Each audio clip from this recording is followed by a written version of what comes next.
Isinare ni Gabby Garcia ang video na ito na kinuna ng kanyang boyfriend na si Khalil Ramos. Sa video, pinapakita ang kanilang R&R sa beach, pati na ang pagkayak sa mangrove at ang kanilang island hopping kung saan nakaspot pa sila ng dolphin sa laot. Ang kapuso millennial it girl, kumasa naman sa Hidden Talent series ng 24 Oras Weekend. Kayang-kaya raw niyang gawing parang acrobatic ang kanyang hinlalaki sa kamay. Patingin.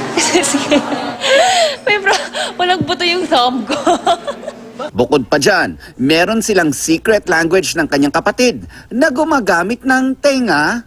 I can move my ears independently, so whichever you want. Left. Oh, left lang. Kaya ko right lang. Oh, kaya ko both. Kaya ko alternate. Sa kapatid ko, minsan yasan kami kapag nasa lugar kami na medyo uncomfortable, kami gumaganyan. Nelson Canlas, GMA News.